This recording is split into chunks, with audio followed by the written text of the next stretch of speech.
This conference will now be recorded.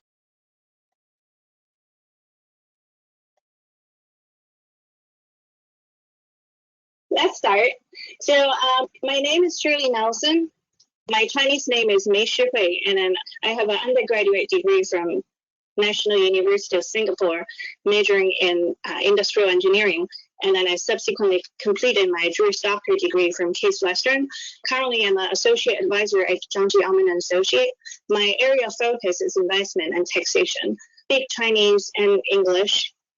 I'm a licensed attorney in 3 states with New York pending, even though I'm currently not practiced. And I'm also a registered patent attorney with USPTO. And investment-wise, I have passed the CFA level 1, and then I'm going to complete the further levels next year. Hand to you, Amanda. Hi, everyone. My name is Amanda Herrick-Smith, and I am a senior advisor here at John Allman & Associates. I have 14 years of experience. Some of my specialty areas include education planning, estate planning, retirement planning, tax planning. Well, the first thing we would like to do is give you a little introduction about us and our firm. At John Allman & Associates, we have the privilege of serving clients since 1979, which actually will be 41 years this August. When we begin a relationship with our clients, we help by actively managing a minimum of $250,000. And not only do we provide financial management, we also provide financial planning services.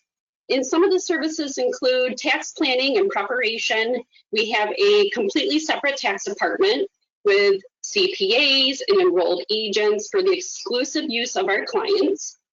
We also do estate planning. And although we don't practice law, we help our clients review or begin their estate plan.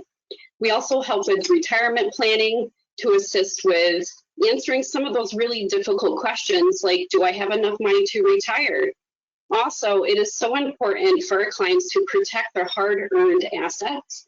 So we help to review insurance, and we don't sell insurance, which can include health insurance, life insurance, auto insurance, home insurance, and umbrella and excess liability insurance.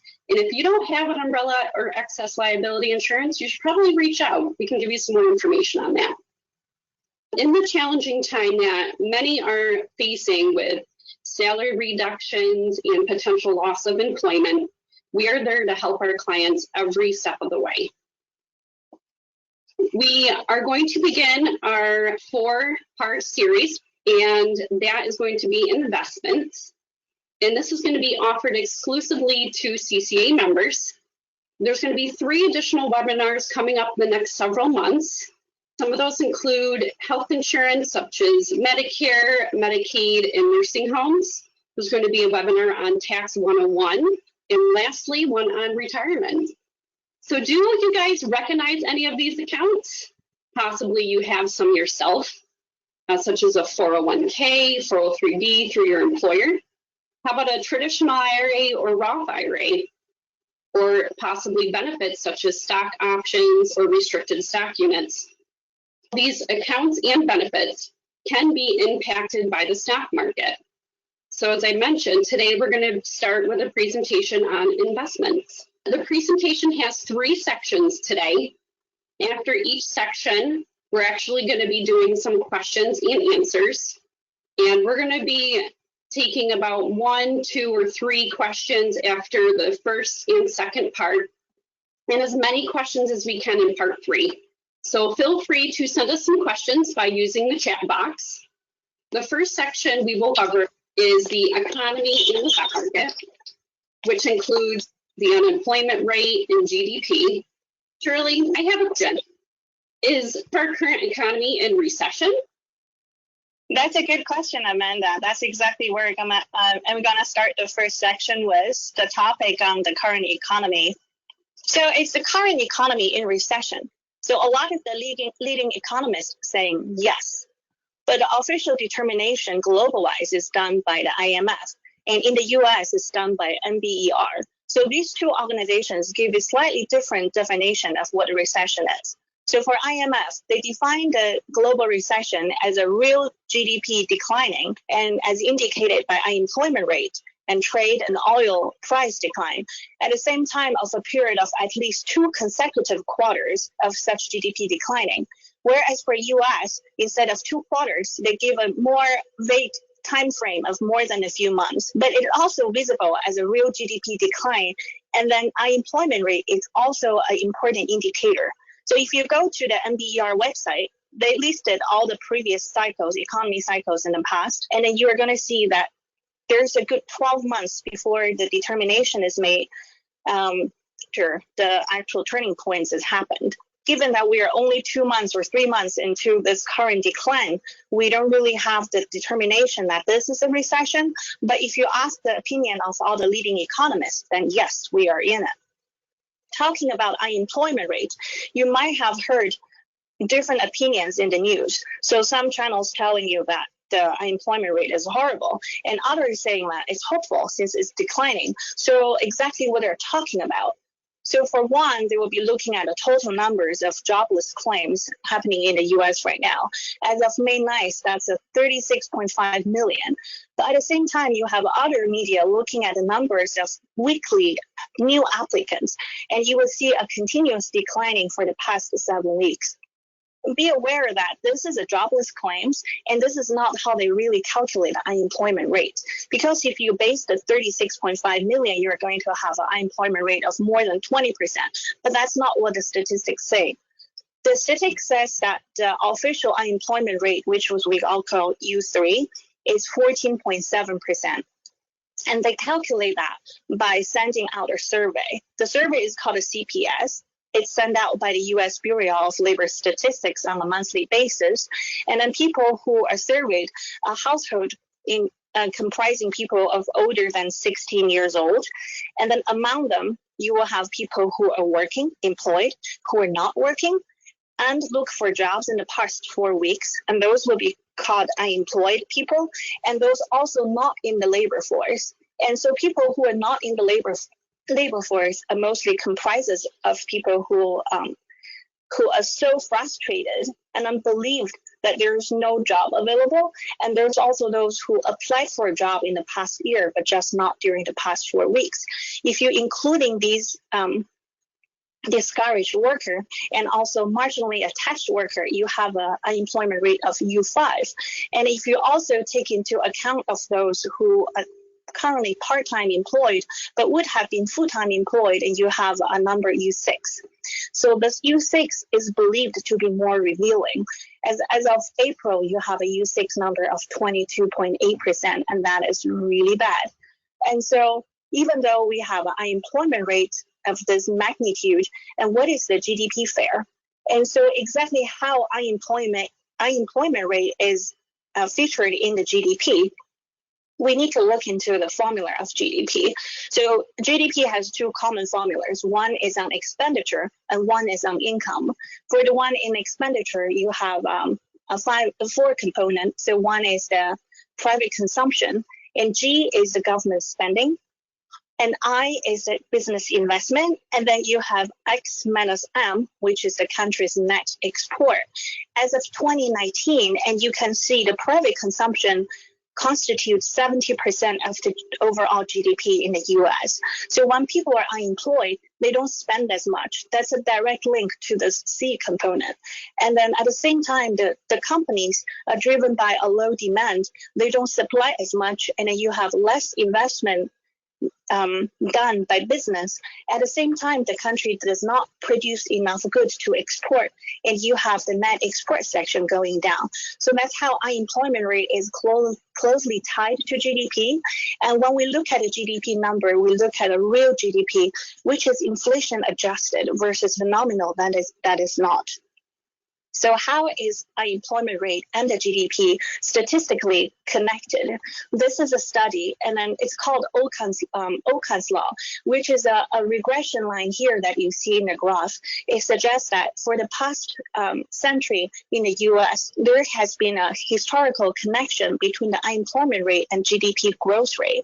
And however, there has been some deviation from this line. For example, for the 2008 financial crisis, where you see in the fourth quarter of of 2009, a marginally declining GDP had a significant increase of unemployment rate. And then the opposite is true for the fourth quarter of 2011, where you see a modest increase in GDP, but here's a huge unemployment rate decrease. What about this current situation we're in? The current economy contraction, we see a GDP decrease of 4.8% as of first quarter of 2020. This does not reflect the whole magnitude of the situation, as for quarter one, we only see company like state shutdown and company closed as of later part of March. But the second quarter is the real test. And then we're going to see the second quarter GDP data released in July. And then we're going to see by July and what is the gratitude of the current economy. And so I'm going to let Amanda talk more about economy cycles. Amanda? Yeah, thanks, Shirley. So the graph on the left shows the real GDP growth rate, with the gray sections indicating a market correction that occurred between 1947 and 2019. The cycle nature of GDP is known as a business cycle. It is the natural rise and fall of economic growth that occurs over time. And on the right, you can see some of those phases. An expansion is when the economy is going up. Recessions when the economy begins to contract. And the trough is at the bottom, and then it leads back into the recovery and expansion. And of course, the peak up at the top. The economy cycles are a useful tool for analyzing the economy. And the length of GDP contractions determines whether it's a recession or a depression. There is a difference between the recession and depression. A recession is a decline that lasts at least 2 quarters or 6 months. We've actually had 33 recessions since 1854, not including the one that we're actually experiencing today as a result of the coronavirus.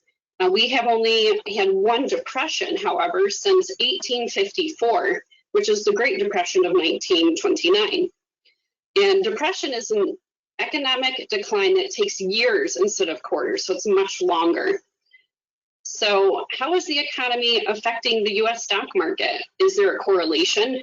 Before we move on to the relationship, we need to see what we use to measure the US stock market. And one common measure is the S&P 500 index. The S&P 500 is a market capitalized weighted index of the largest 500 publicly traded companies. And it is also the most commonly used benchmark for determining the state of the overall economy. And the S&P 500 has its limitations. Companies must actually be domiciled in the United States. So Alibaba Group would not be allowed to be included in it. And another thing is the companies cannot have more than 1 class share. So although Facebook and Google do have multiple class shares, they're actually grandfathered in. And one important thing to understand is since the index is based on the company's size, it's heavier weighted towards those larger companies or overvalued companies potentially too. Now we know how the US stock market is commonly measured. Let's take a look at the relationship between economy cycles and also the stock market return. Shirley, you want to help with that? Yes, sure. So when we talk about stock market, you must have heard there's a bull, there's a bear. So a bear is defined as when there's a 20% decline in S&P 500. And then the chart on the top shows the during the past 50 years or so, the bulls and bear market in the S&P 500. And in the graphic below, you are going to see those that coincide with the recession. And recession is the bar that's in gray. And you will see that majority of the bear market coincide with the recession, and that's about 70% of these bear markets. But we do see a few exceptions. One major one is this 1987. So that's what we call a famous Black Monday. The stock market tanked by 22%, but you don't really see a recession that follows. And also, same with 1961 and 66, as well as 1947. So if you look closely into these graphics, you're going to see that market usually goes down before the recession starts. And also it picks up before the recession ends. And so why is that so? As there is a good leading in the stock market that the market actually leads the economy by 4 months. So what you are seeing in the stock market today is actually reflects people's hope of how the economy is going to be in September. Talking about the market crash, March was a horrible month. We need to introduce you this concept of circuit breaker. A circuit breaker is when the market is halted for 15 minutes when the market tanked by 7% in a single trading day from the previous closing price. And so you see that in March, we have actually 4 circuit breakers. Prior to this year, we only had 1 circuit breaker in 1997. That's during the Asian financial crisis that triggered the US stock market declining as well. However, for this most recent one in March, we have 4 circuit breakers in 2 short weeks. That was super unprecedented. But at the same time, if you are trading stock yourself, you might have noticed that as the market tanked to a bottom on March 22nd, that's after suffering a 35.4% decline, and then the April was the best rally in history ever since 1987. So you have a 12.7% gain in the SP 500 alone from the last day of March 31st into the last day of April. And then if you count towards the very bottom of March 23rd, and you have a 32.9% gain. So what is this? Is the market fully recovered? Is the trend going to continue to go up like this? Is people forgetting about coronavirus? And so nobody knows. As we mentioned just now, that the market price in what economies is going to be 4 months down the road. And so maybe people are really hopeful that in 4 months down the road, with more states lockdown measure relieved, and the business is going to go back to normal. And exactly how long this recession or this bear market is going to last. And so, Amanda, what do you think? And Shirley, that's a really great question. So has it recovered? Well, this chart in front of us shows the past 10 bear markets, including the one on the very right that we're actually experiencing right now today. And historically, a recovery has lasted anywhere between 3 to 69 months. So the question we are all asking is, how long will the bear market last? What will the recovery look like? It is going to really depend on if the coronavirus can be managed. If it can be managed, we may rebound quickly. However, if there is a second wave of infections that people are talking about, then we may continue with a contraction until there's a vaccine. So we're actually through part 1 today. We're about 1/3 of the way through the presentation. It's a pleasure to introduce William. William's kind of helping us in the background today, and he'll be hosting our questions and answers.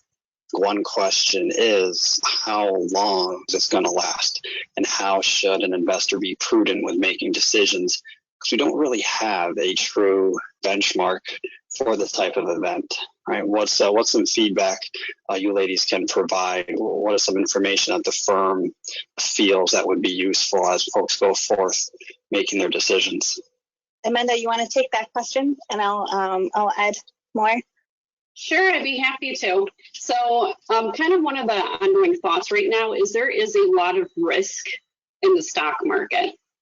And as a result of that risk, for our clients, we have actually been going what we call more conservative, or have less invested in the stock market, at least for a period of time, which is kind of unknown at this point, until we can better understand what the impact is of this coronavirus. So as Shirley mentioned, the stock market has been going up pretty substantially. And, one thought is, well, geez, is it going up so quick that, it's not really taking into consideration the impact of the coronavirus? The impact that this virus has truly had on small businesses. I mean, we're starting to hear about a lot of people reducing, a lot of companies reducing salaries, people getting laid off. So it's really beginning to start impacting. So we do feel a lot of risk. So we're just trying to be a little bit more cautious and very disciplined in our approach. So thank you, William. That's a fantastic question. Yes, well said, Amanda. And then I see in the question, Jennifer raised a question of what is the best mix. So a lot of this depends on your risk portfolio. So if someone is more risk averse, and you shouldn't use the same measure as 70, 90 or whatever percentage, because if this person, if they see the market start tanking and then start panicking, that's going to affect their lives. So for a person whose investment portfolio is running in the background, it really shouldn't be something that takes so much worry, take a lot of focus from their day-to-day lives. So our recommendation is for the individual to do a risk assessment and then to see the risk aptitude of this person, and then to decide what is the good mix for a stock, bond, or other risky kind of investment. And also every person is unique, and your position is unique, and then other may be more hands-on and more active. And if that's the case, then potentially they can have a higher stock exposure versus those who just want to passively grow their assets and maybe a higher fixed income position in their portfolio. Thank you, ladies. I'd like to add, just to add on to your comment there, Shirley, especially the question that Jennifer had. When you do your risk segmentation, you really want to do your risk analysis based off of your overall balance sheet. So yes, traditionally, those that are younger want to invest more aggressively than those that are older. However, it's individualized. If you have exposures that are outside of the investment portfolio, you may actually want to consider a more conservative approach. So we can't really give a cookie cutter answer because it is that specific. There's nothing wrong with what you stated in the question as a common form of blending your investing. If you have questions that are specific in nature, Jennifer or others that are attending the call, we'd be more than happy to reach out after the fact and actually answer your question a little bit more specifically. Some of our answers may be a little bit more vanilla in nature. And if that's not specific enough to your liking, we can reconnect at a later time and give more personalized answers. I also wanted to add a common answer that we got on my original question that I posed about the recovery time. We really have to combine a number of events that have happened in history to get an idea of how we're going to recover. This is most represented by like natural disasters and storms like Hurricane Katrina. But it's also a combination of what happened in the early 2000s with the tech bubble. Then we were experiencing furloughs and companies slashing benefits to be able to get through. And that is very similar to what we're experiencing now. And we really have to kind of combine a number of historical events to get any kind of inclination of what our recovery is going to look like. And even with that, it's still very unknown. And like Shirley said, a lot's going to be dictated on whether or not there's going to be a second wave. Our founder has concerns that we may be over optimistic. Shirley mentioned that the stock market is a future picture of consumer behavior and what we hope it will look like. I know our founder has many concerns that we may be over optimistic. So it's still a time to be prudent. There's plenty of buying opportunities. There are financial opportunities out there. But we are advising those to kind of pump their brakes a little bit and just wait it out a little bit. There's still more that we don't know than what we do now. Go ahead, ladies. Thanks so much, William. I really appreciate all that. Please feel free to keep those questions coming, and we're going to continue on now to the second part of this presentation. And as mentioned earlier, after the second part, we will be taking a couple more questions, and at the very end, we will answer as many questions as we possibly can. So keep them coming along. So some of the topics that we'll be covering is the global GDP in major stock markets, traditional and alternative investments such as fixed income, real estate, and commodities. So Shirley, would you like to walk us through the global economy aspects?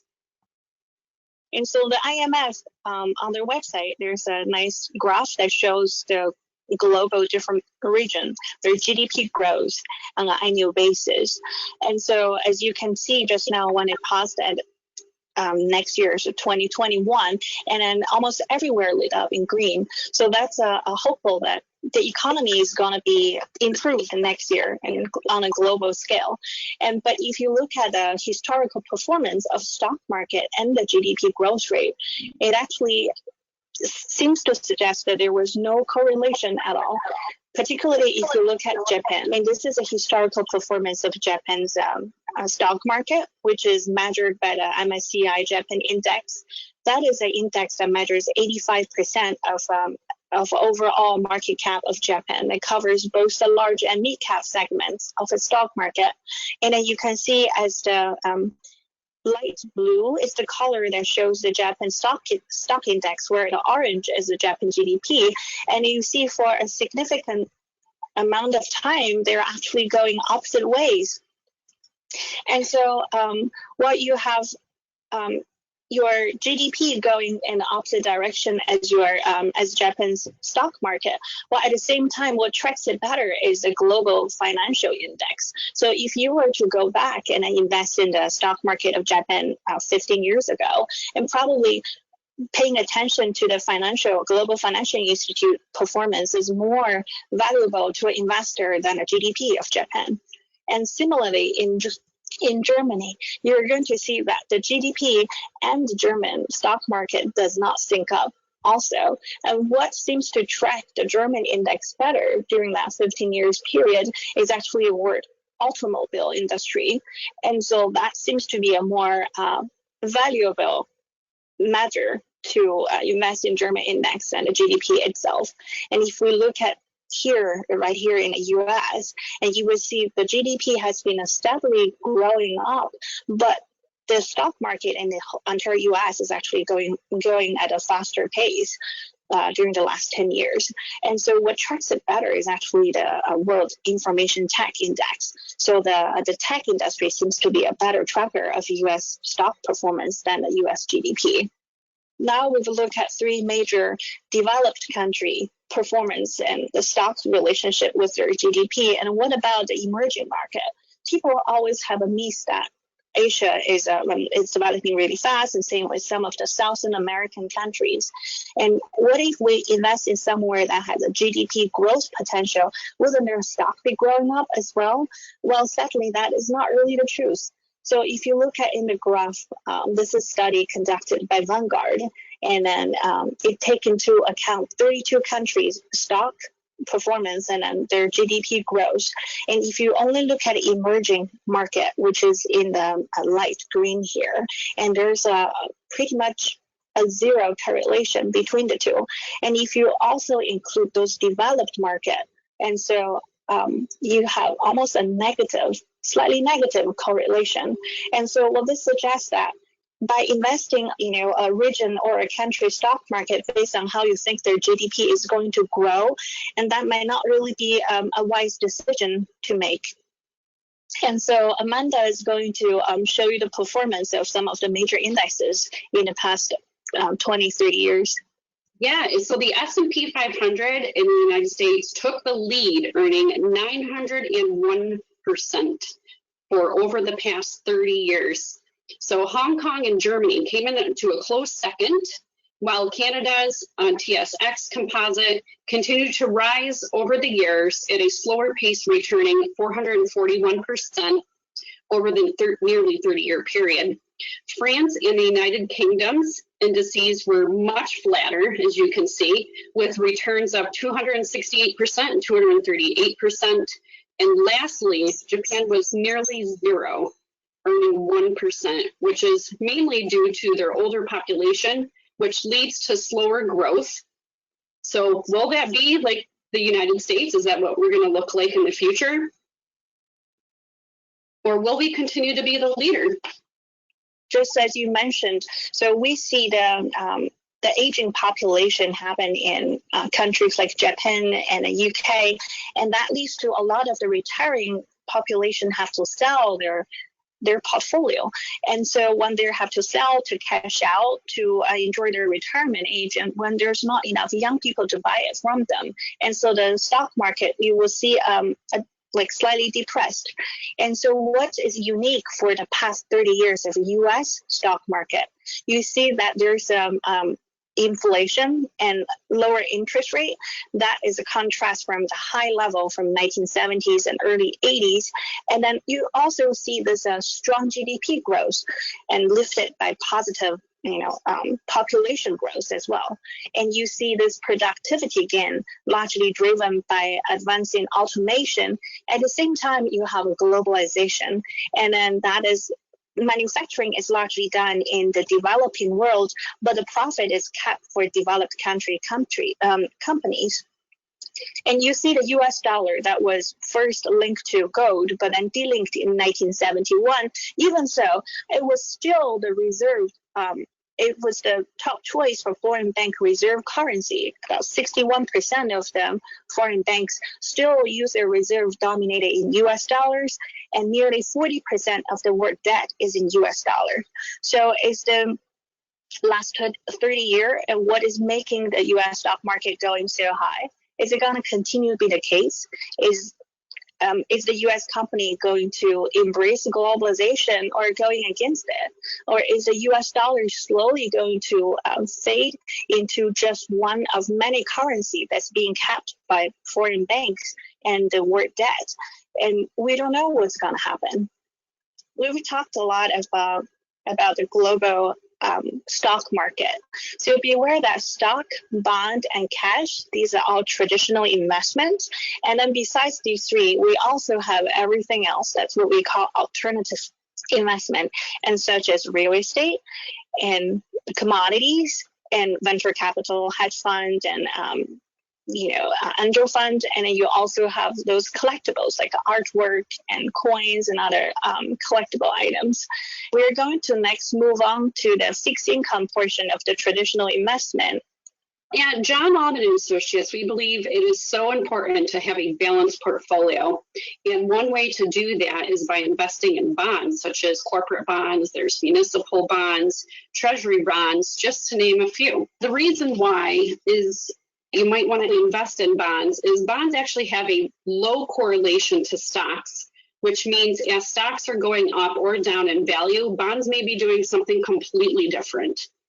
So it provides a diversification to your portfolio. And most bonds pay interest, which can be a source of dependable income. Just like in the 1980s when interest rates were high, a lot of the elderly were actually living off that interest income. But obviously we have a little bit different interest rate environment right now. And bonds also help to provide protection to the principal of the portfolio, because as of March, when the market was going down, if you had 100% invested in stocks, it got down to almost 35%. However, if you had a mix of stocks and bonds, it would help to protect a portion of the portfolio, and hopefully you would see a little bit less loss in your portfolio. There are also bonds that are linked to the consumer price index, which can help provide some inflation protection to retain and protect your purchasing power. And another popular investment mechanism that many investors like to use is real estate investment. Real estate is a popular investment choice for investors. And so to look at a real estate investment, there is a measure, an index called Case-Shiller. So that look at a single family detached residence at a fair market value transaction. And so they track the historical price of all the sales of these single family houses, and then determines the value of these houses and tracks its performance. And so the study was conducted between 1928 to 2013. And so during those few decades, and you notice that a housing return, at least for a single family detached residence, returned only a 3.7% gain on an annual basis. That's only slightly more than inflation, versus the stock at the same period of time returned on average about 9.5% on an annual basis. But that's kind of a little bit contradicting to what we think of housing price. We always think the housing price is always going up. I think that is what affecting our perception is the most recent trend. So ever since 1999, particularly between 1999 to 2006, you see a good run of the housing price in the entire U.S. And the U.S. property go up way faster than the stock market, S&P 500 at the same time. However, 2007 financial crisis and then mixed with other events that pursued, and the housing price value has been kind of depressed since then. And over the course of the 20 years, and the U.S. stock market and the U.S. property value have pretty much fared a same amount of return. However, if you look at different regions, you will see San Francisco, for example, has a higher return than average. And then if you also compare that to overseas like London and other metropolitan area, you will see a significant growth. And so to talk about the real estate integral role in the U.S. economy, we need to look into what caused the financial crisis and exactly how it kind of triggers other part of the U.S. economy tanking. And so in 2006, as you can see in the graph earlier, the housing price started to fall. And this is the first time in decades. And by 2007, mid-2007, almost on average, a single family house was down by about 4%. So economists was uncertain like how significant this number is. Doesn't seem like that bad. But in some areas, in some communities in the U.S., you see the housing price going down by almost 15%. And that is actually really bad. Why? For one, a lot of the house that was going on a mortgage between 2005 and 2007 was subprime. That means those people who take the loan has more chance to default than finish paying their mortgage. However, banks, they kind of package these bad mortgage and then market it as a safe investment called mortgage-backed securities. And then they sell it to pension fund and many other institutions and saying this is insured. So insurance companies such as AIG, they invented this new product called credit default swaps. And then as a mechanism to insure these MBS. However, when the housing price goes down, investors realize that, oh, this MBS is actually a very risky product. It's not really backed by strong mortgages. And they're going to exercise these swaps. And AIG is flooded with all these swap exercises that it threatens to bankrupt itself. And so the Fed has to come in and bail it out. But the Fed cannot bail out everybody. And so Lehman Brothers went down in history in 2008 as due to its large volume of these MBS that it held. And ran out of cash, and the bankruptcy of Lehman Brothers, it kicked off the 2008 financial crisis. As more and more you see that the entire financial market is like a large net. You throw in a stone in one area is going to cause a ripple effect in others. And so by end of 2008, you see national in recession as a declared, and then more people are losing their jobs until Obama issued a bunch of stimulus plan, and then it took many years for the stock market to truly recover. One of the most important factors to look into if you still want to do real estate investment, Amanda. And that is location, location, location. Yes. The United States that you can see in front of you is the population over the last 8 years. So the red actually indicates a decrease in population, so people leaving those areas, while the blue is an increase in population. So the question is, why is that important as you relate it back to real estate? One thought is as baby boomers retire, they're moving to warmer climates such as Florida. You can see where there's a lot of blue there, Arizona, and also California. According to the house price indices, the largest growing cities are actually pretty much all in California, which includes Los Angeles, San Diego, San Francisco, while Detroit, that you can see at the very bottom, that's that light pink line, is one of many cities that have experienced low growth as the result of houses being underwater, which means the mortgages are actually higher than the housing values. And this a lot of times will lead to foreclosures of the properties, which further reduce housing values. So what will the next 20 years look like as more people are working remote and embracing the rural life as a result of the coronavirus? Only time will tell. So one way to benefit from real estate investments is through capital appreciation, and another way is through rental income. So one concept is introduced and usually used to measure the real estate investment return is a cap rate. So that is measured the annual funds from the operation income divided by the housing value. Be aware that when you are going to purchase a real estate property and then you're promising a certain cap rate, and that rate can change. So for one, when you are purchasing, when the housing is changing hands, there's going to be a reassessing done, and that's going to affect your purchase price and also the property tax, especially, or if you are doing a refinancing activity. There's a market cap rate that is calculated through all the real estate investment trust, and that's a public traded funds. And as you can see in this chart, during the past 20 years, and then you can see a steady declining in the cap rate from the level of slightly more than 6% to slightly less than 6%. And so if you were to go into invest in real estate, buying a real estate investment yourself, and it might be fair to compare it to the market cap rate to see if at least you get getting a better investment than if you were just to buy rates itself. So there's a pros and cons of real estate investment. For one, you can build your equity while taking a leverage. And then besides the location, you can really change many features. Like you can improve it, you can change it. And then, however, there's also a lot of time and work involved. You can come across bad tenants or vacancies or even evictions. And then you can also, owning a property in a remote location, you have to hire a property management company, and you may run into risk of unprofessional companies. We also have other type of alternative investment, and one common one is commodities.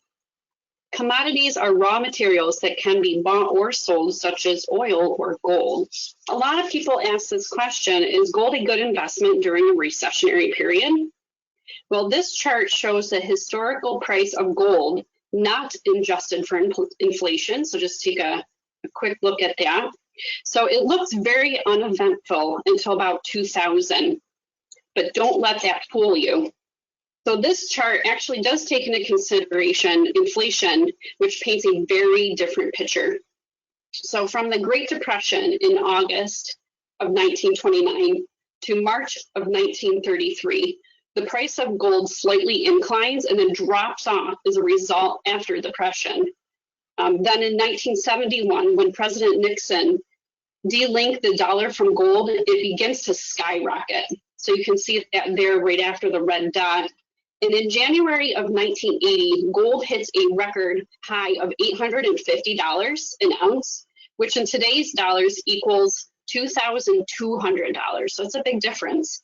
So this increase is due to high inflation and investors stockpiling bullion. And I also wanted to highlight that the gray bars represents the recession or depression periods. So there's a myth where people think gold price goes up at time of recession. However, that is not the case. And we'll see a little bit more in the next slide. So as you can see in the graph, companies' gold price, it compares the gold price to the S&P 500 over the last 50 years. And as you can see, it doesn't always have an inverse relationship where one goes up and one goes down. The S&P 500, as it increases, sometimes gold does decline. Overall, stocks have tended to outperform gold. So you can see that with the green line, it's actually higher right now overall than the yellow gold line. In the current recession, you can see that at first, as the market was declining, gold began to increase in value. So you can see that slight increase in the gold line right when the green line started to come down, and they almost touch each other at that point. Then as investors began to have margin calls or they needed cash in the declining market, they sold some of their gold possessions, causing a decline in the value of gold. So you can see that gold line kind of follow exactly where the green line is. The myth is not true. Gold doesn't necessarily increase in value during the recessionary periods, just like the one we're experiencing right now. So there are two ways to invest in gold. can actually hold actual bullion, gold bullion, which means the gold will need to be stored, which has a risk of being stolen.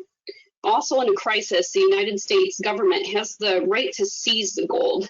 And the second option, which tends to be much more convenient for investors, is to purchase an exchange-traded fund such as GLD, which tracks the price of gold and trades like a stock. And physical delivery of the gold can still be requested if you own a minimum of 100,000 shares of GLD. However, the investors also have the right to settle their claims with cash. The thing is, with exchange traded funds such as GLD, there's a counterparty risk, which means you are really relying on third parties to make good on that investment if you want the gold. So Shirley, would you like to tell us some more about the risk? Oh, yes, of course. So talking about a counterparty risk, so contrasting to you are holding actual gold in your hand. And so what happened is in this recent recession, people would rush to all those stores to purchase actual gold. And then many of those dealerships have their gold sold out like in a matter of a day. And so when people could not get their hand hold on to the physical gold, they will rush to a paper gold, since they can be traded just like a stock. So as we know, the market start dropping somewhere in April and March, in February and March. And then you see people are rushing to trade in this GLD, and within the first quarter of 2000 alone, this 2020 year alone, and you have more inflows or similar inflows as the until 2009, like all 4 quarters combined.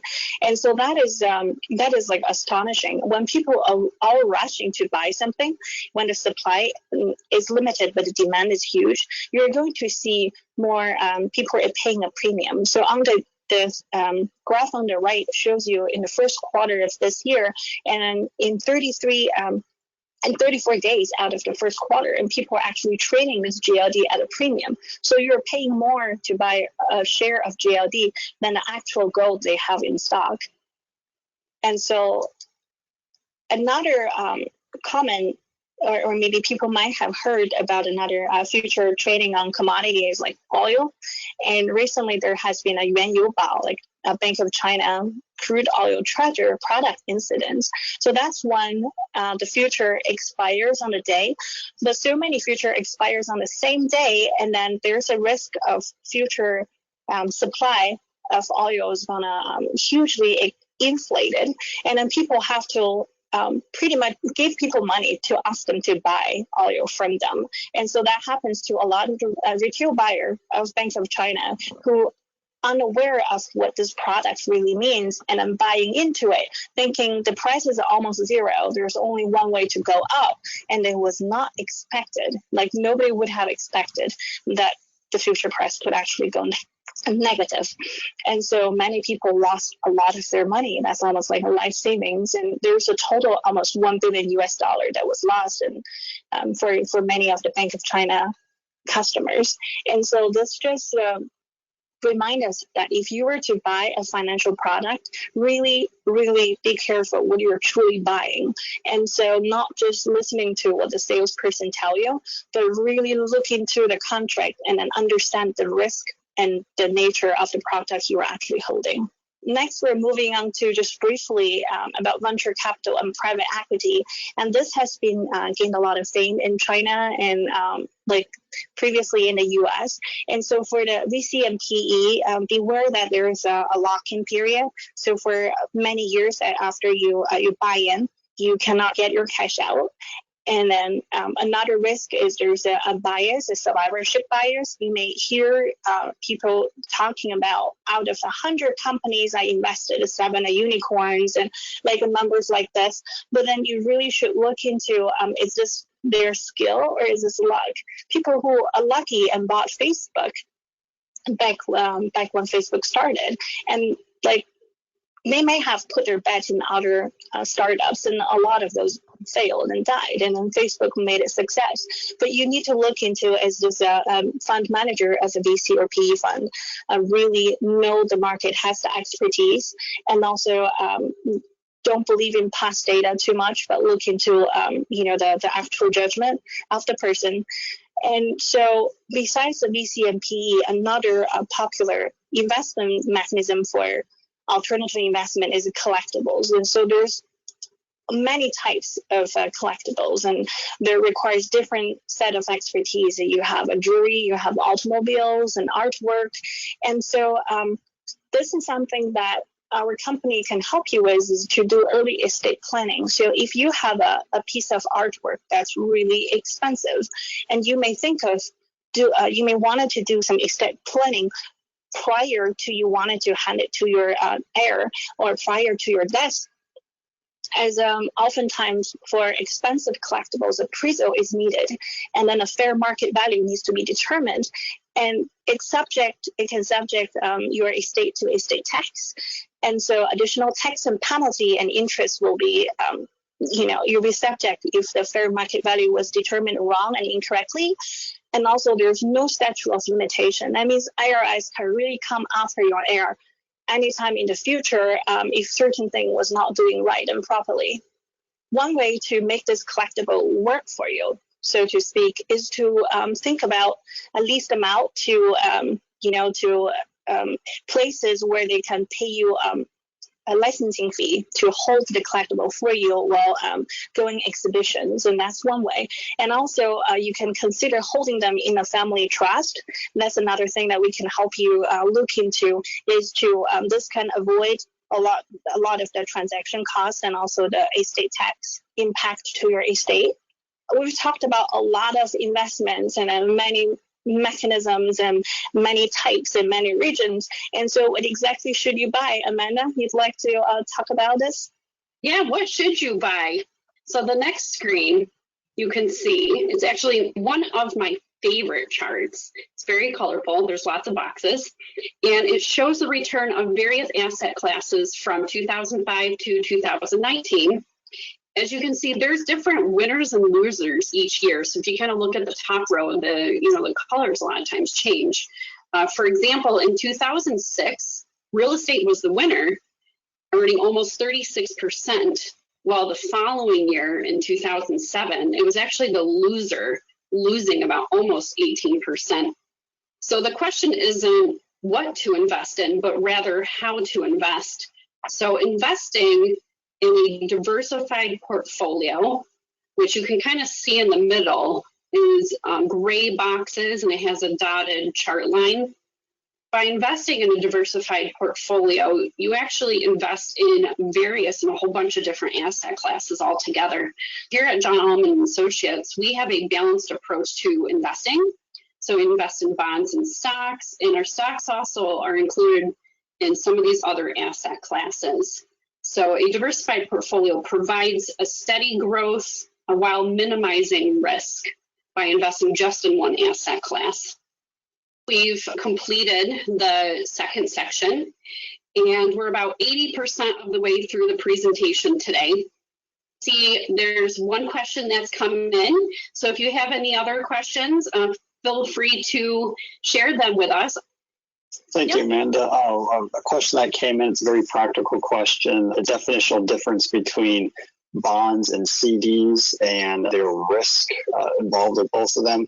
Be sure to include in your answer the importance of term, FDIC, and NCUA insurance to help answer this question adequately. With bonds, there's a difference between bonds and also certificate of deposits, or CDs. So with CDs, you can actually purchase them a lot of times at a financial institution like a bank, and they do have a maturity, and you can select CDs in different maturities. Maybe you want one for 3 months, 6 months, 18 months. And during that period of time, your money is kind of locked up. And if you do need it early, before that term matures, then you might have to pay a penalty or give some of that interest that you've earned back. So that's just something that's important to understand. There's also tradable CDs, which can be traded on the bond exchange. And those are a little bit different because you don't get the penalties like you do with institutional CDs. And with bonds, the one thing that's really important is to understand the risk related to the term of the bond. So a friend of mine was asking about bonds. She wanted to understand that a little bit more. And one of the things I shared with her is I showed her a 2-year treasury bond and a 30-year treasury bond. And treasury bonds are pretty secure because they're backed by the federal government. And as interest rates go up just 1%, the 30-year treasury bond actually lost about 1/4 of its value. So there is a lot of risk associated with going out longer term. And here at John Allman's, we actually right now have more of a short-term approach for fixed incomes because that's meant to be the preservation piece of our portfolio. And another thing I just want to comment is with certificate of deposits, there is FDIC insurance, which means the bank can't run and take your money. If the bank faults, then you're still going to receive what you put into the certificate of deposit, the actual main portion of it, as long as it's under the FDIC limits. So great question. I would add that the limit is $250,000 of FDIC insurance and NCUA insurance. You can have amounts of $250K at 2 different institutions, one at a credit union, one at a bank, and you're insured for $250K for both of them. After that amount, you are a little exposed. So we do encourage our clients to make sure that if they do have certificates, that they are within those insurable limits. In general, the way the rates work with certificates, just like bonds, the longer the term, typically the higher the return. But then you have to ask yourself, how long do I want my money tied up for, right? It's not accessible, it's locked in. And if you want access to it, there's a penalty. We've been encouraging more shorter term certificates. And like Amanda stated, we have that same philosophy with our bond portfolio. Just look at this one question posted by Junyang, and that is about the delisting of Chinese companies from the U.S. stock exchange. So that will not happen overnight. So what triggered it is the Luckin Coffee's fake financial report, and that kind of makes the U.S. Authorities alert that many Chinese companies, they don't use the same financial accounting method and also the audit method as is required by other companies listed in the U.S. And so that posed a potential risk for all the other companies. So one way is they delist from the U.S. and then release themselves in either Hong Kong or within China, or if they want to still stay here, they potentially have to make a drastic change. So that's going to incur cost. That's one way to potentially drive their stock price down. And so maybe by different auditing method, and their reported income will be less and then their revenue will be less. That's definitely makes them less of attractive stock if that's the result. And potentially also you need to look into, and that's like currently all the companies that listed in the U.S., the China company with China origin, that's like a 1.8 trillion. That's a lot of market cap. And so their departure is going to cause U.S. significant, amount of tax income and then also other. So that is not really beneficial to really forcing these Chinese company out of the U.S. stock exchange. The goal here is to protect investors here and make them aware that there's a lot of risk involved. So that in the short term definitely is going to make the price deprice. And then is it going to be more company delisting themselves? Possibly. So in the near future, I'd say that, just be aware when you're investing these stock. So as soon as the bill is passed, for example, you see Alibaba price drop, and then many others company that's also being aimed by the Muddy Water, that's a research institute that reviewed what happened within the Luckin Coffee.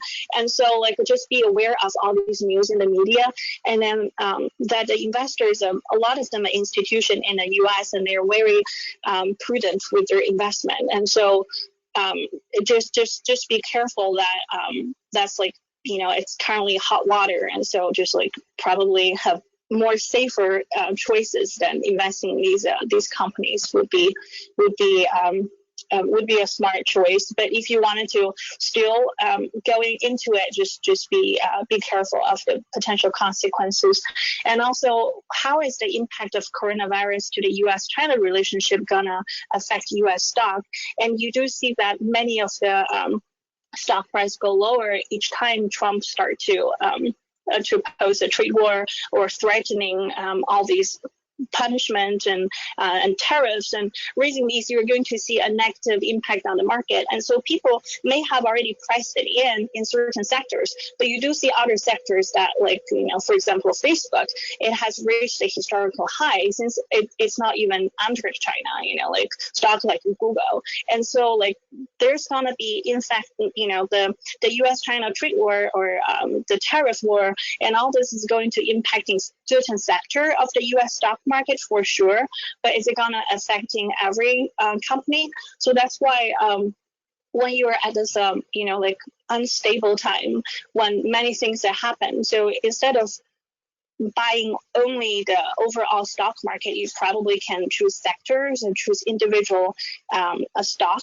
And so that's what at John G. Elman we've been doing for our clients. We try to avoid these hot waters, and we try to move towards returns that's more stable and companies that's doing steadily. It's not significantly affected by the current situation. So like the U.S. the consumer staples sectors, like certain sectors and companies within the technology sectors and healthcare. Thank you, guys. Let's move on to the third part of today's webinar. And so that's going to be tax gifting. And so Amanda? Yep. So this section is our last section. So we got about 20% more of the presentation to go. And this section is a much shorter one than the future ones. And this was an earlier question that was sent in by one of the members. Thank you so much. And the question was, how should I invest in, allocate out my accounts as regards to like tax deferred accounts, after tax accounts. So I'm going to be addressing that question actually in this section. So there's three main types of accounts. So there's an ordinary brokerage account, which is also known as like an individual account or possibly a joint account if it's held in joint name. And there's different tax treatments amongst this account, as well as the tax deferred and after tax. So the ordinary brokerage account, you actually, as your account grows, you pay the tax as it grows. And one type of tax treatment is long-term. So if you hold a stock longer than a year, then it's taxed at more efficient long-term rates. So it'll be taxed for most people at 15%. Well, if you sell a stock or holding under a year, it's actually taxed at marginal rates, which is pretty much the same exact tax treatment as wage income would be. So it's subject to those marginal tax brackets. And interest and non-qualified dividends are also taxed at ordinary or marginal tax rates. So the other type of account is a tax deferred account. And most people recognize, the traditional IRA, traditional 401ks, 403bs. There's also at SEP for a self-employed individual. So these type of accounts are pre-taxed, which means you get the benefit rate now for the contributions that you make. So you might get like a tax deduction for any contributions you make into your traditional IRA. And when you actually are in retirement and ready to withdraw the funds, you will pay the tax then. And the very last type of account is called an after-tax account. So that type of account is very similar to like a Roth IRA or even a Roth 401k. Some employers do have that. Also a 529 plan. So contributions at this point, you pay the tax now on the money that you're contributing, but the benefit you get is the account grows tax-free. So if you have a long investment horizon, maybe there's a young person, they're looking at a vehicle for saving for retirement, a Roth IRA can be a fantastic way of saving. And I always recommend my clients try to build up the retirement assets in both tax deferred and after tax accounts. And the reason why is so often I see our clients, they build up such a fantastic net worth by contributing to their 401k with pre-tax dollars, but then when they get into retirement, every single dollar that they pull out of their retirement account has to be taxed. So it could, create a lot of withdrawals and withholding for tax purposes. So if you have both tax deferred and after tax, and that percentage is really going to depend on, your current tax rate and kind of what you foresee retirement looking like, what that tax rate might be then, is you can kind of pick and choose, and by potentially, some tax planning opportunities could be great then, because you can withdraw from your after tax account up to once you meet once you're over a certain marginal tax rate. The next type of accounts we have is a health savings account. So this type of account could be a fantastic saving mechanism. So it behaves very similarly to a traditional IRA on the front end, because you get a benefit for any tax deductions. You get a tax benefit now for any contributions into your health savings account. And one key factor is, in order to be eligible to have a health savings account, you must first have a health insurance plan that's considered a high deductible health plan. And with any withdrawals that are taken out of the health savings account, as long as they're for qualified medical purposes, you get to withdraw them out tax-free. And one thing people don't realize about health savings accounts is there are some providers that actually allow you to invest. So as you build that account to potentially cover your high deductible, any amount in excess of that, possibly you might want to invest it and grow it for later purposes, maybe to pay for your Medicare premium or any substantial medical expenses you have, such as dental, that you might not have insurance in retirement. And another one, which is more of a benefit, is stock options. And it gives the right to buy or sell at selected prices. And stock options can be very lucrative depending on the performance of the underlying equity. So non-qualified stocks options, when they're exercised, are actually income subject to ordinary tax rates, so they're included in wage income. And when the stock is sold, it actually goes by the term of the stock. So if it's a long-term stock, then it's subject to those tax-efficient rates, such as 15%. And if it's sold under a year and considered short-term, then it'd be subject to, the gain would be subject to marginal tax bracket rates. So Shirley will now talk about some special tax issues related to real estate and other investments. Yes, thank you, Amanda. So there's some basic taxation related to real estate. So for one, if you're a single tax filer and then you gained about $250,000 or anything less than that in for flipping the house, as long as you live in the house for the past 2 years, of the previous 5 years, you lived in there for 2 years, and you don't have to pay any capital gain up to the $250,000. And if you're married filing jointly, that's $500,000 a capital gain that you don't have to pay any tax on. But exceeding that amount, you will have to pay based on your income, either 5, 15, or 20%, depends on your income bracket as of 2019. And then if this is your second home or is a leasing property, and any profit gained in the capital appreciation will be subject to capital gain tax, and that is capped at 15%.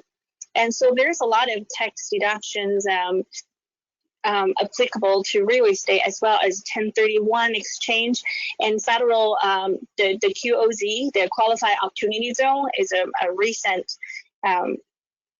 mechanism for people to invest in a real estate in an economically depressed area with their capital gain, so defer their capital gain tax. So in our tax webinar 2 months from now, we're going to address more of these possible revenues or possible venues for saving on your real estate investment. And then we're going to touch briefly on collectibles. So be aware that the long-term capital gain at a collectible is at 28%. That is higher than other type of investment.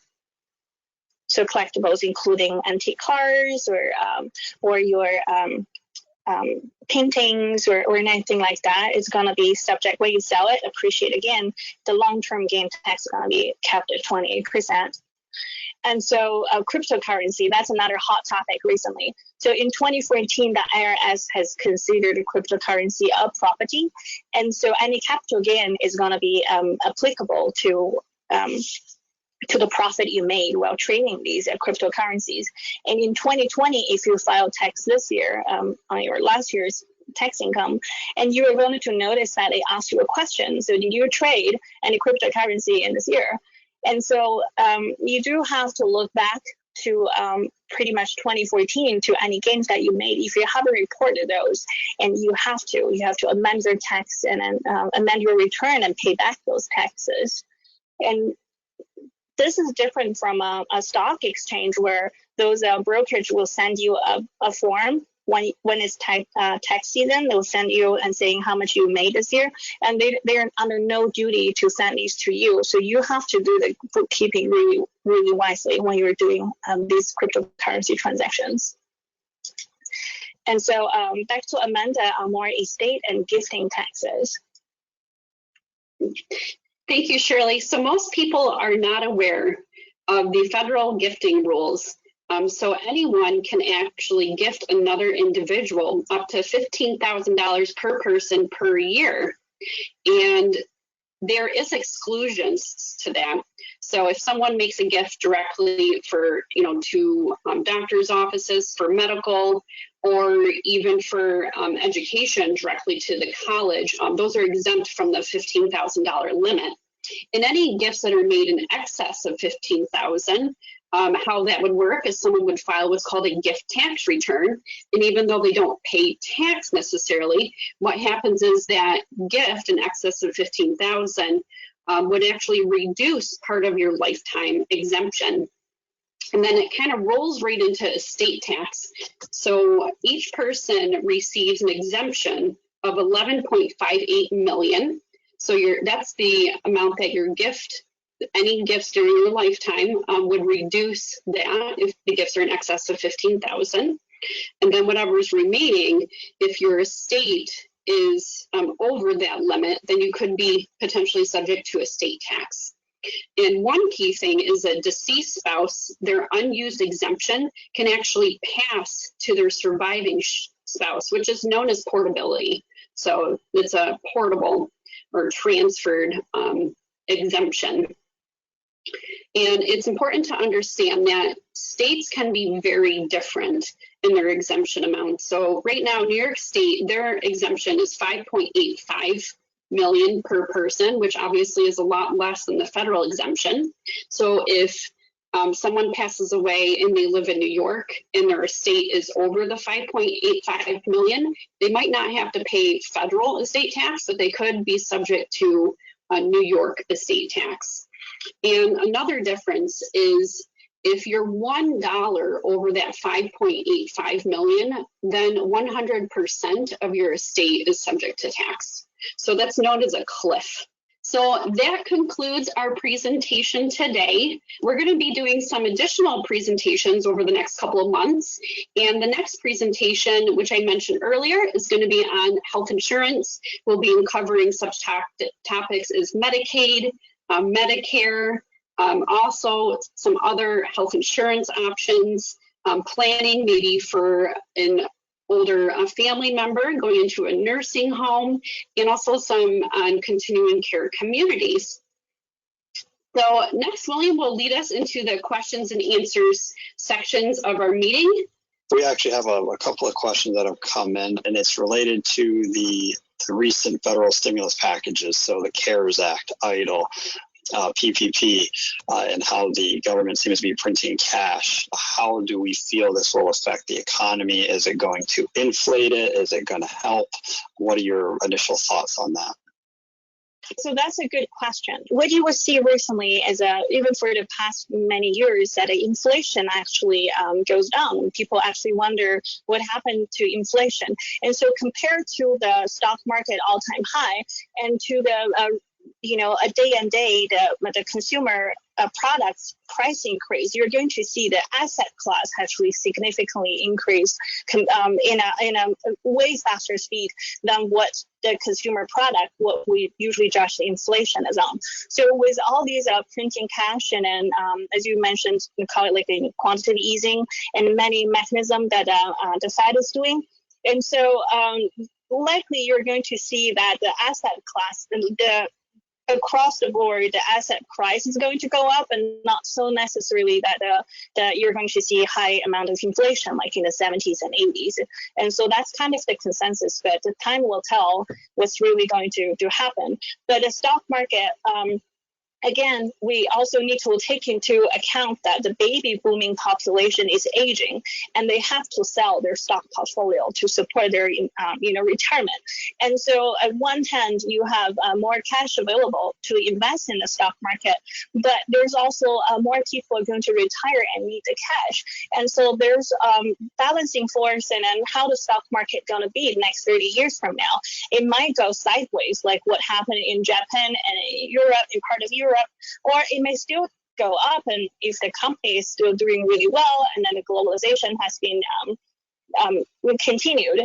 And so we really don't know. Like in a short-term sense, you see what the stock market is doing in April. There's a huge rally, and then a lot of people working from home and trade stock. And so largely of the stock market booming was driven by these individual retail traders, and so when these people go back to work, is the stock market going to come down? And I guess we'll see in May and June. Is the lesser people to trade it is going to be less active and coming down a little bit. And so I guess I hope that answers your question. And so so Junyang asked a question about estate tax applying to non-U.S. taxpayers. That's a great question. So we're going to address that in detail, as there is estate tax based on where the asset is located. And so when we're looking at personal income tax, we look at the domicile. When we're looking at where the estate is at, it's only U.S. The asset is in the U.S., so that including your money in the bank, and then your house that's owned, and that's like U.S. property, or a U.S. stock. Even you are holding onto a U.S. stock, even though you're a non-U.S. citizen, you're a non-resident, you're living abroad, but then you have these assets that's physically in the U.S. And then sadly, it's subject to asset tax, estate tax, and then and also there's a lower. So as Amanda mentioned just now, as a U.S. citizen, and you have 11 point some million of estate exemption, but as a foreign national, there's only $65,000 as of this year for the exemption. So I'm going to touch more detail on the third webinar on these, and so that's a really great question. We're definitely going to address that in more detail 2 months from now. And so any other questions? So I see Ray just raised a question. Right. So So that's a good question, Ray. You mentioned about many sectors that's doing well, and then doesn't seem to be impacted much by the current economy and the coronavirus. And they're, as you mentioned, right, they're overbought, and then they're overvalued. And so you see the PE ratio exceeding 116 for Amazon, for example, or similar. So you have like a high PE ratio, and then but sadly, for the past 10 years or so, the growth has trumped the value. And so you can look into how when Warren Buffett, Berkshire Hathaway, and other like value investors may not really had that much of a good luck in beating the market. As it's just there's many sectors and many stocks that is driving the market, and they're overvalued and they're overbought, and yet they're still going up. And so whether this is supported by the fundamentals, maybe not so much, and maybe people are just hopeful for where they're going to see the company is going to be 15, 20 years down the road. And so I guess one way to look into these companies is to realizing that they're gaining a lot of profit, getting a lot of heat and traffic, and then it's like the hype right now. Do you want to invest in those and then to catch the ride? And that largely depends on a person's risk. We have risk averse and then risk appetite. And so like you can always feel free to reach us, and so we can have an examine of your portfolio overall and then see how much risk you can really stomach and look into these sectors. Are they a good investment for you or not? Cool. I guess that concludes our webinar today. And then we are going to, here's our contact information on the slide. And then if you have further questions, and feel free to reach out to us. You can reach us by phone or send us an email. And then we're located in Big Flat. Thank you everyone so much for participating in this webinar. And we're going to have 3 more webinars coming. And the next one is going to be on healthcare related issues. And if you or your relatives and then are thinking about planning for this medical insurance, or particularly I understand with the market condition, many people may being furloughed or lost their job or being laid off. And so we're going to talk about things like COBRA and other health insurance available for individuals who unfortunately lost their jobs. And then moving forward, or if you have relatives that you were thinking about sending to nursing homes, but then they're being a Chinese national myself, I understand that the complexity of the issues, especially assuming my parents live here with me, and then they've never paid any tax to the U.S. system. Are they going to be qualified to go to nursing home? What kind of available options for those immigrants and their family members? And so we're going to touch more details on that topic. And yeah, so stay tuned. We're going to send you the details of the timing and then the way to register for the next coming webinars. And thank you guys. Bye. See you guys later. Thank you so much. Enjoy the rest of your weekend. Past performance is not indicative of any specific investment or future results. Views regarding the economy, securities markets, or other specialized areas, like all predictors of future events, cannot be guaranteed to be accurate and may result in economic loss to the investor. Any information provided by John G. Ullman and Associates, Inc. regarding historical market performance is for illustrative and education purposes only. Clients or prospective clients should not assume that their performance will equal or exceed historical market results and/or averages. The material listed in this website is current as of the date noted and is for informational purposes only and does not contend to address the financial objectives, situation, or specific needs of any individual investor. Any information is for illustrative purposes only and is not intended to serve as investment advice, since the availability and effectiveness of any strategy is dependent upon your individual facts. Results will vary, and no suggestion is made about how any specific solution or strategy performed in reality.